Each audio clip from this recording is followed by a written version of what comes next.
আপনারা ইতিমধ্যে দেখেছেন আমাদের শান্তিপূর্ণ সেই মিছিল। এই মিছিল শেষে আমাদের এখন সংবাদ সম্মেলন শুরু হতে যাচ্ছে।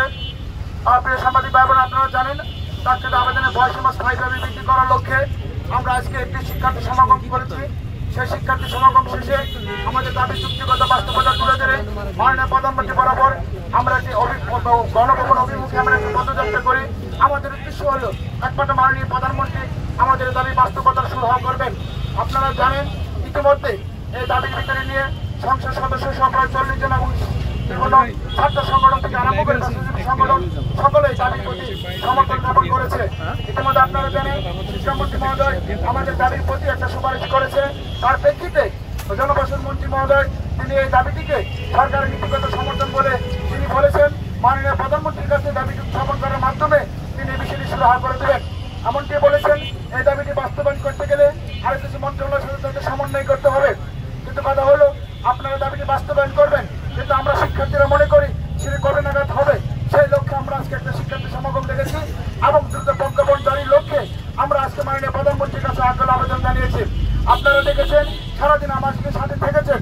আপনারা জানেন এই দাবিটি যেহেতু মাননীয় প্রধানমন্ত্রী সুরাহা করবেন, তাই আমরা শিক্ষার্থীরা মনে করি আমরা এই দেশের সন্তান, আমরা এই দেশের শিক্ষিত তরুণ যুবক, আমরা মনে করি আমাদের এই দাবিটি মাননীয় প্রধানমন্ত্রীর কাছে হস্তান্তর করে আমাকে আমরা বলতে চেয়েছিলাম যে আপনি যেভাবে ভালো মনে করেন সেভাবে আমাদের দাবিটি বাস্তবায়নে সুরাহা করে দিবেন।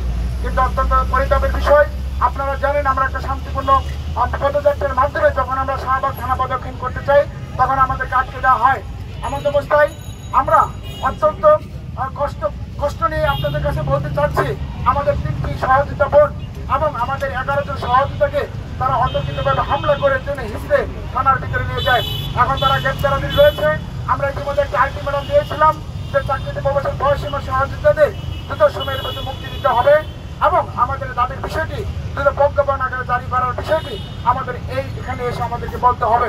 অত্যন্ত পরিতাপের বিষয়, তিনি এখনো আমরা সেই প্রশাসনের সাথে যোগাযোগ করে তারা এখন পর্যন্ত তাদেরকে গ্রেপ্তার দেখানো হয়নি।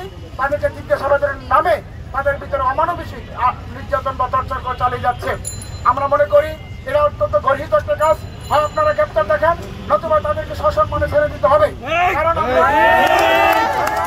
আদালতে দিতে পারছি না, আমরা সেখান থেকে তাদেরকে মুক্ত করতে পারছি না, আমরা পুলিশকে বিশ্বাস করতে পারছি না। এই মুহূর্তে আমাদের সহযোগীদের কারো যদি কোনো ক্ষতি হয় এই দায়ভার রাষ্ট্রকে নিতে হবে। ভাই বোনেরা, ইতিমধ্যে আমাদের একজন সহযোদ্ধা তার বুকে পাথরে ভেঙে গেছে, আমরা সংবাদ পেয়েছি।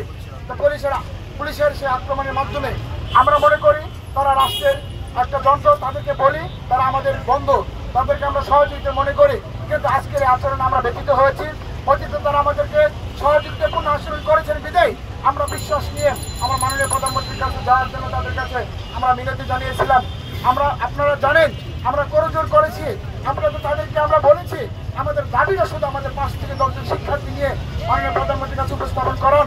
আপনাদের সেই সুযোগটি রয়েছে। অতীতে আন্দোলন করেছি, আমরা মাননীয় জনপ্রশাসন মন্ত্রীর সাথে কথা বলেছি, তিনি আমাদের সাথে বসতে চেয়েছিলেন। কিন্তু দাবিটির বিষয় নিয়ে যখন আজকে আমরা যাই তারা এই বিষয় নিয়ে নারাজ, তারা কোনোভাবে আমাদের সহযোগিতা করতে নারাজ। তারা বলে আমরা মিডিয়া বাইর পেয়েছি, আমাদের আর প্রয়োজন নাই। প্রিয় সহযোগিতা ভাই বোনেরা, প্রিয় সাংবাদিক ভাই বোনেরা, দীর্ঘ 12টি বছর ধরে শিক্ষার্থীদের জীবন থেকে মূল্যবান সময়গুলো হারিয়ে যাচ্ছে দিনের পর দিন, কিন্তু আমরা এই দাবিটি সুরাহা পাইনি। ইতিমধ্যে যখন সরকারি এবং বেসরকারি সকল পর্যায়ে শিক্ষিত এবং সকল শ্রেণীর পেশাজীবী মানুষ যখন এই দাবিটি সম্পৃক্ত জ্ঞাপন করেছে, আমরা মনে করি মাননীয় জননেত্রী শেখ হাসিনা তিনি জনগণের বাইরে নয়, তিনি এই দাবির ম্যান্ডেটটি মেনে নেবেন। কিন্তু আপনারা জানেন মাননীয় প্রধানমন্ত্রীর কাছে এই তথ্যটি সঠিকভাবে উপস্থাপন না করার কারণে আজ অব্দি আমরা এই দাবিটি বাস্তবায়নে আলোর মুখ দেখিনি। আমার অবস্থায় আমরা আজকে আমাদের এই যে সহযোগিতাদের শাহবাগ থানায় গ্রেপ্তার করে রাখা হয়েছে, আমরা যে অনতিবিলম্বে তাদেরকে ছেড়ে দিতে হবে এবং আমরা এই দাবির প্রজ্ঞাপন দ্রুত সময়ের মধ্যে বাস্তবায়ন করার লক্ষ্যে আমরা পরবর্তী কর্মসূচিতে যাচ্ছি। আমরা ইতিমধ্যে আমরা গণ অনশনের ঘোষণা দিচ্ছি আপনাদের মাধ্যমে, যতক্ষণ পর্যন্ত আমাদের দাবি বাস্তবায়ন প্রজ্ঞাপন আকারে না আসবে এবং দ্রুত সময়ের ভিতরে আমাদের সহযোগিতাদের গ্রেপ্তারকৃত সহযোগিতাদের দ্রুত সময়ের ভিতরে মুক্তি না দেওয়া হবে ততক্ষণ পর্যন্ত আমরা অনশনে অবস্থান নিব। পাশাপাশি আমরা যতক্ষণ পর্যন্ত আমাদের সহযোদ্ধাদের মুক্তি এবং আমাদের দাবি বাস্তবায়ন না হবে ততক্ষণ পর্যন্ত আমাদের এই আমরণ অনশন চলতে থাকবে। আমরা চাই না এ সমস্ত মরণ কোনো পরিস্থিতি তৈরি করতে, কিন্তু উপায় নাই। আমাদের সহযোগিতা যদি থাকে হাজতে আর আমরা যদি থাকি বাইরে, কোনোভাবে বৈষম্য মেনে নেওয়া যায় না।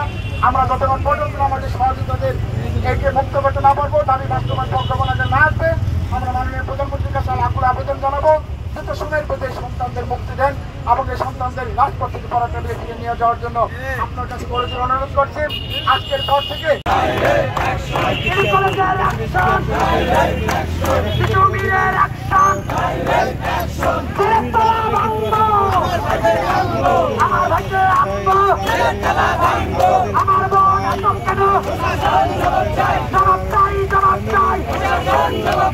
আমার ভাইকে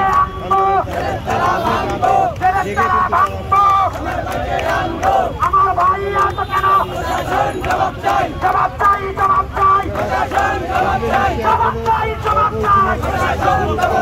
লেগেছে, লেগেছে, লেগেছে, লেগেছে। সারা বাংলার অ্যাকশন, 35 অ্যাকশন।